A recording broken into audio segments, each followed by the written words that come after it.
Hmm.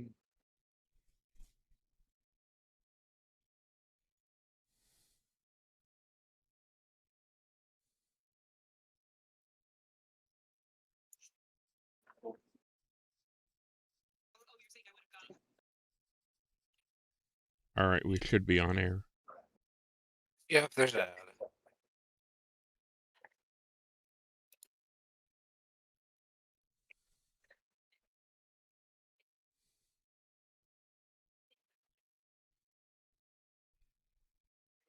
Shall we?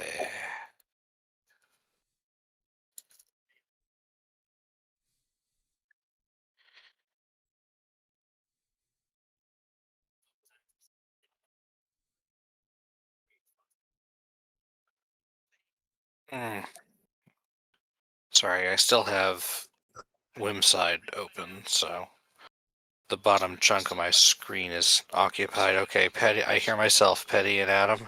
Words.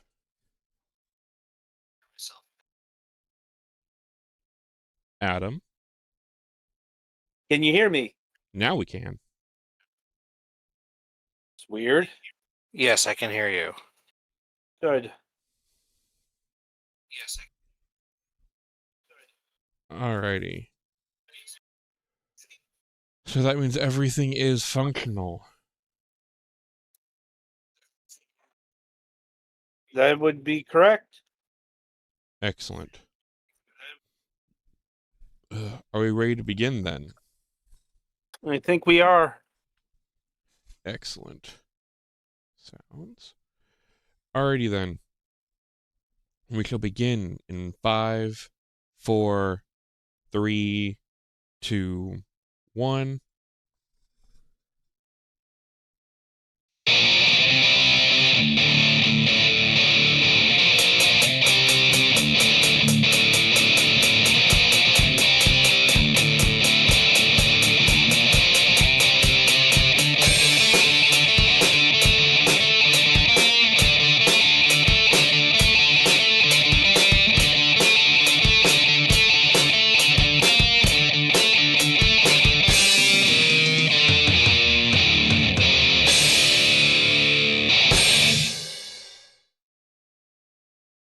All right. Welcome to another installment of the Fragments of Silicon reviews.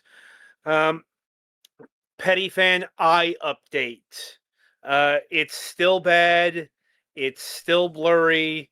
It's still painful. Hopefully, the specialist on Wednesday can help along things. Yeah, it won't So, be an immediate thing, so I'm still probably going to have issues on Wednesday.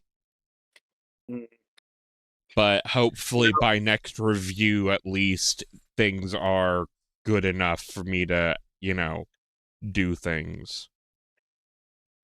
right.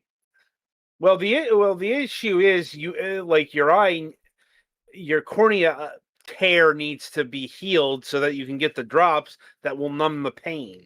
Yeah, well, it's Like less it, numbing the pain and more reducing the inflammation. like whatever symptoms to be cured. Reducing the amount to which you can't do shit. Yeah. Anyway, so still on the 3 review schedule, still no gameplay footage, etc., etc. So with that in mind, let's get into it. First game up is Tetris Escape 2, coming to us from Ratalaika Games. Been a while. Don't think they've been seen on the program since that shmup pack from last year. Like Glay Lancer and trying to remember the other one. I'll have to look it up. Anyway, as far as Tetris Escape 2 goes, now, as best as I can recollect, I think this is the very first Ratalaika game we reviewed on the program. Way back in like 2018 or something like that.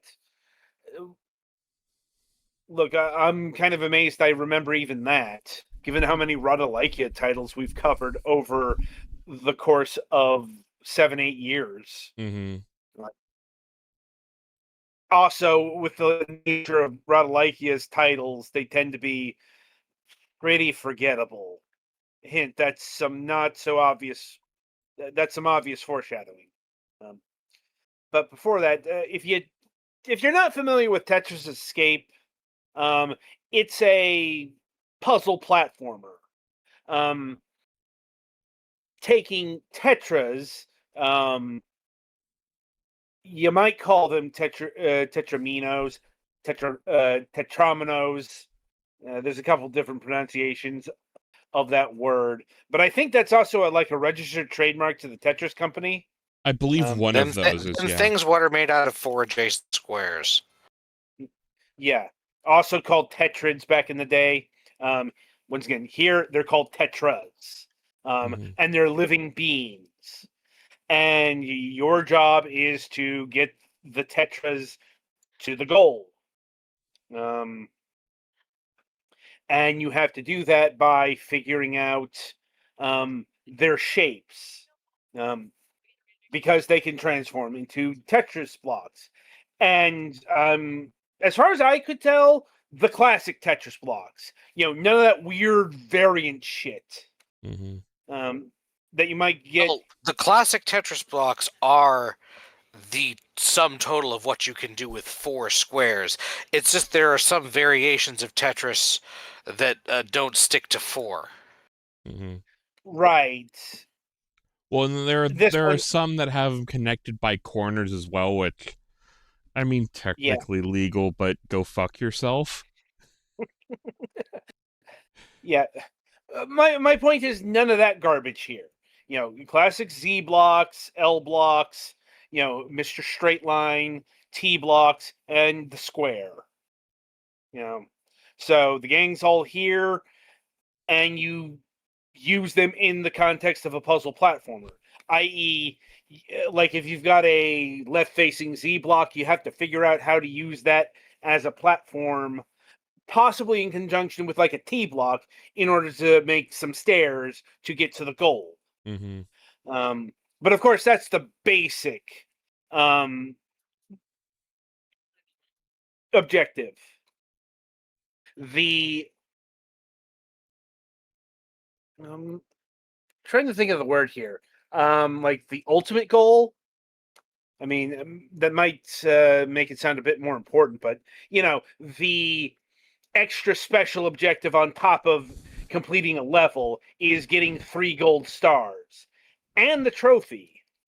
Like, unlike a lot of games where if you get the thing, you get the star and you get the award at the end of the level. No, you actually have to collect the trophy, and that actually factors into the gameplay. Like, you've actually got to figure out how to use your puzzle blocks to get to the trophy. And I suppose now, is the trophy your actual end goal in the level, or is it just a collectible that gives you more points? It's the collectible. All right. Not sure if it like unlocks special levels or anything like that. I'll be honest, I got bored with this game very quickly. It's, once again, even though Ratalaika,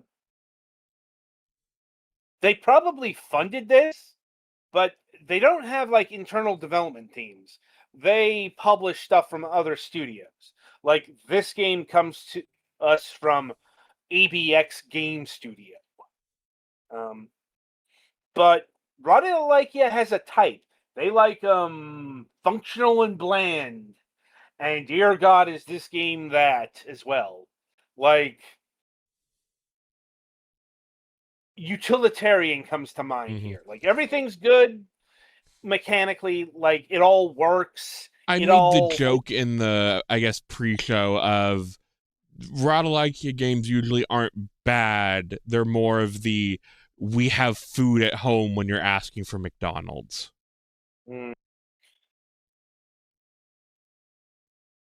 This is more going to White Castle instead of Burger King or or Crystal Burger, somewhere that's even lower, but still, it still fills you up.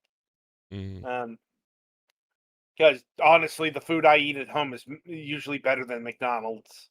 I think that's the case for a lot of people. Mm. Like, the point being, like, everything here is okay. Like the art style is fine, but it's very literal. Like you are literally a block person who transforms into a stack of blocks. Like it doesn't have a lot of artistry or flair to it. Now, I will give them credit for not being ensconced in AI bullshit like some other people are. Mm-hmm. It's like, yes, they actually do have human hands creating these things, which will always trump regurgitated slop. Mm-hmm. But we're not talking about that. We're talking about this game on its own merits.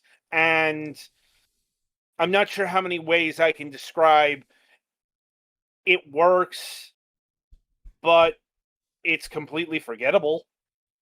Mm-hmm. Like, I'm already forgetting this game, and I think by tomorrow it'll be completely out of my head.